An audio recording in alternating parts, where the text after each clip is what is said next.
11th straight appearance under Brian.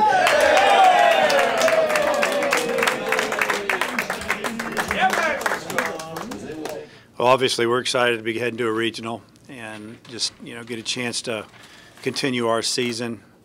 I know the team's excited, ready to go. I think what we'll do from here is today will be a day we'll just do a little conditioning, lifting weights, a couple of bullpens for the pitchers that need to stay on track, and then tomorrow we'll have a practice here at Baum Stadium. We'll start at noon and with stretching and go from there.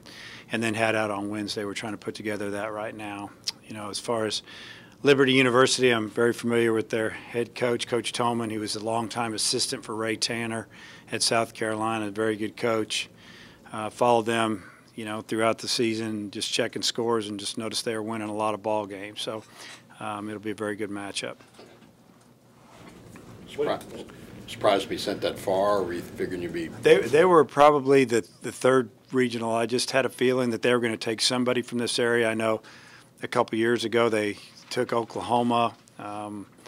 It seemed like last year, it just seemed like there was another team from our area. I figured, that they were one of the three. And, I figured TCU, Oklahoma State, possibility Lafayette, I guess, a little bit. And I knew that they would get an SEC school, and Virginia were the ones probably, I guess, those four, really. So I'm a little surprised, but, who's to say? I saw where Long Beach is going all the way to Gainesville, so you never know. You get matched up with Virginia, and just kind of what kind of team are they? Well, they were preseason #1 in a lot of polls. They always seem to have a good pitching staff and a good defense. This year, what kicked them so high up in the polls is they were supposed to be very offensive. And, so I guess hearing all that, and I haven't seen them, just from what I've heard and read, they're just a very complete type team, very good offensively, obviously pitching-wise, and play defense and have a few kids that can run. So they're just solid. A few more questions. SEC got 10 teams in, three top 8 seeds. What do you think about all that?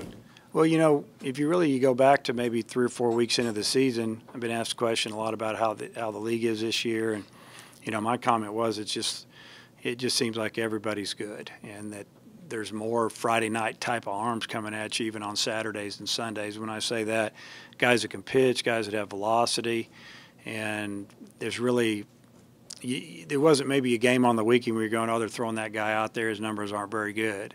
It just seemed like this year, boy, the teams were really good, and it doesn't surprise me a bit that we got 10. And, I hope that all 10 teams go out and play really well in their regionals. So, at the end of when it's all said and done, we can say that we deserved it. How do you feel generally about how you're playing right now and your draw and just the whole scope of it?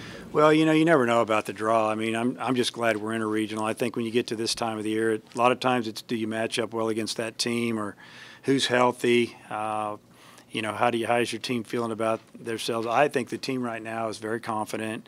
The atmosphere and on the field, in the dugout, bus, plane, whatever, has been very good the last few weeks. And like I said, it's a team that's confident, and it feels like that we have a chance to win it. Teague was another one that does he factor in that? Yeah, he made a move. I have no problem throwing him out there now. He throws, his fastball's 90 miles an hour, 91, 92, and he showed a pretty good changeup the other day. He's got a little bit of a breaking ball, and the key is that he threw strikes. And a lot of times with the young guys, the worry is that they're always in a 3-2 count or behind in the count 2-1, 3-1. That's dangerous. But if you can, get ahead of hitters and keep the count even, it's a good thing. And I saw that a lot from James Teague the other day. From where you were, say, 6 weeks, a month ago, to being in the tournament. Yeah, it's big for us, because 3 weeks ago when we lost that game to Auburn, we had to play that doubleheader, and it didn't, we didn't win both games to win that series. We knew that we had a ways to go. If we could have got that, it might have eased our minds a little bit, and maybe looking back on it, maybe it was a good thing. We lost 2 out of 3 there. If we weren't going to win the league, maybe it just kind of it woke us up, gave me a chance to talk to the team a little bit more about where we were and what we needed to do. And they got it done against A&M and Missouri in the tournament, midweek game against Missouri State. I mean, the games that, you know, they weren't gimmies at all, and you know, they found a way to knock off 10 wins pretty quick. Considering Wise's impact on the team, is what Gosser done kind of amazed you as far as being, you know, established himself as a regular catcher? I don't know if it's necessarily amazed or surprised me. You know, I've thrown to him in the bullpens all year, and I always knew he could catch back there. And I guess it was just a matter of him getting in the game, feeling that pressure on him, I guess. But, you know, so far he's done an amazing job. I think he's only had 2 slip-ups. And I wasn't pitching, but he's only had 2 slip-ups, 2 passed balls. And, you know, like I said, he's really stepped up for us. You know, Jake being out, obviously that's a huge loss for us as a staff because we love throwing to that guy. But, you know, Gosser stepped up big time for us, and he's actually, you know, put some good swings on the baseball. You know, he hasn't had many at-bats this year, so if anything is surprising, it's that. And, you know, he's doing a great job so far, so we're looking forward to keeping him back there behind the plate until Jake can come back. You pitched real well on 4 days rest last time. Sunday would have been your 5th day. Were you lobbying with if you got to Sunday to pitch a little bit that day, or had he already told you you were out for the tournament? No, I was going to make that start. If we could make it to the championship game on Sunday, you know, I was going to go out there and I was going to pitch.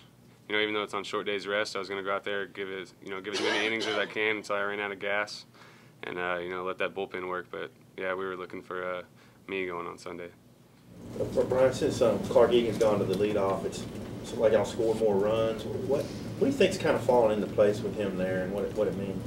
You know, I think he's just gotten a lot of confidence there. You know, once we moved him up to leadoff, I think it just, you know, internally for him, it kind of told him, you know, I can play at this level, and he's been a spark plug for us ever since. You know, I think it really started hitting me in Missouri. It seemed like every time I came up to the plate, he was on base, and he's, you know, been driving the ball. You know, now he's starting to split the gaps, and he's starting to, you know, hit those extra base hits, and it's huge for us, you know, because the guys in the middle that have been consistent for us, like Serrano and Benintendi, you know, it's always good when we have guys on base with them coming up to the plate. So Clark has been huge for us, and you know, we hope he keeps his momentum rolling for him. Brian, how did you feel like with Trey and Chris at the top of your rotation going into regional? How good does that make you guys feel, the guys playing behind them? Well, you know, I think for me, you know, as a position player, I feel like we can beat, you know, any teams in the country with these 2 guys going. You know, we know that they're going to give us quality innings. It's, you know, it takes a lot of pressure off of us knowing that we have them at the top, and then whoever follows is going to be somebody with some experience. So, you know, it's a confidence builder, and you know, we're definitely looking forward to the challenge. Brian, with all the guys you guys lost, I mean, injury-wise, Baxendale, Wise, you know, just name all the guys you were starting for freshmen there the other day. What do you thought about the way you guys have adjusted to losing all those guys? You know, I think we've done a really good job, and that's just a tribute to the young guys, you know, and the work that they've put in. You know, guys like Gosser stepping in, you know, 3/4 of the way through the season, maybe even further along than that, you know, a guy that hasn't had any at-bats all year, and he comes in against Ole Miss. You know, that's just, it's a tribute to the work that they put in, and that's a tribute to, you know, our coaching staff at, you know, getting them ready, you know, as best they can. Sorry. And they've done a good job, you know, preparing these freshmen for the big games and their big at-bats. For both of you, what have you thought about Stone since he's moved into the closer role? What he's done for you guys in that role?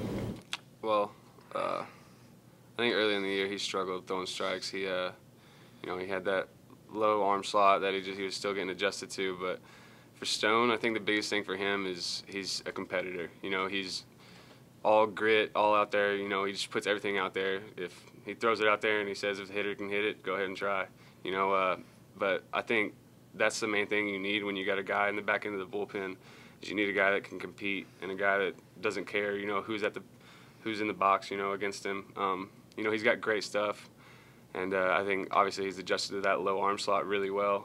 He throws pretty hard from down there, I think about 90 miles an hour, and he's got that sweeping slider that people just can't seem to catch up to. So I think he's huge for us at the back end of the bullpen, and you know, I don't want to overlook Michael Gunn because obviously he's been our stopper all year, and so we're really confident late in the game with the lead with those 2 guys at the back end. A few more questions. When you look back on the season, there hadn't been, you know, comebacks. And then to do it in the last couple of weeks, what does that change about y'all's mindset? Well, you know, I think that kind of kind of shows our team that we're never really out of a game. You know, when you're down 6-0 and you know, they still have their starter in, it's going to be a challenge. And you know, I think we really just banded together, whether it was the pitchers, you know, guys in the dugout. You know, they were still in the game. No matter the score, they're always in the game. And I think that's just you know, just a tribute to the guys in the dugout. I think that was where it all started, was good energy in the dugout, guys that weren't playing, guys that probably knew they weren't going to get in the game, and they stayed in it and they helped out, and you know, we got the offense rolling, able to get back in the game. And you know, at the same time, when we did come back, we had, you know, contributions from guys like James Teague that came in and, you know, stopped Ole Miss for, you know, 4 innings or something like that. It was really incredible. So I think as a team, it's just a feeling that, you know, we're never truly out of a game, no matter what the score is.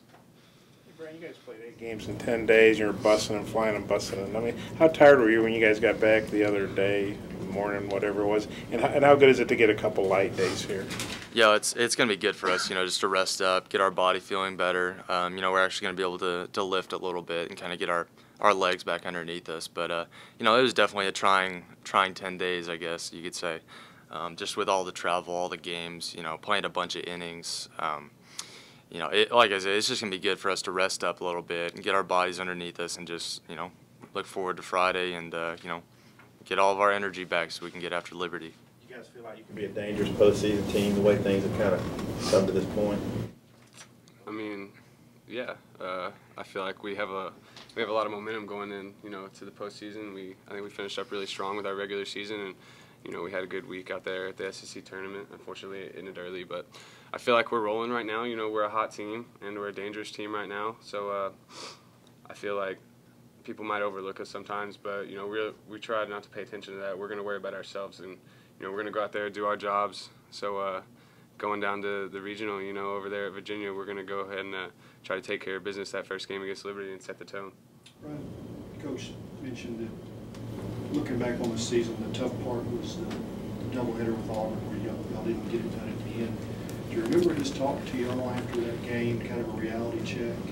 Yeah, I mean, he pretty much told us, you know, we're just going to start a new season right now, and we're just going to, you know, we're going to start fresh. And, you know, I think at that time we had 20 games left, something like that, and he just said, just take it one day at a time. We're going to try and win, you know, that day, every day, just one day at a time. And I think that that kind of set the tone for us, you know, especially as an offense. We're just not looking back. We're kind of looking forward, and you know, just staying in the moment each game. I think that's helped us, and I think that's helped us with the comebacks also. You know, just thinking about winning that day and don't worry about, you know, the outcomes of that game. So I think just taking it one day at a time, and that's what we're going to have to continue to do to have success.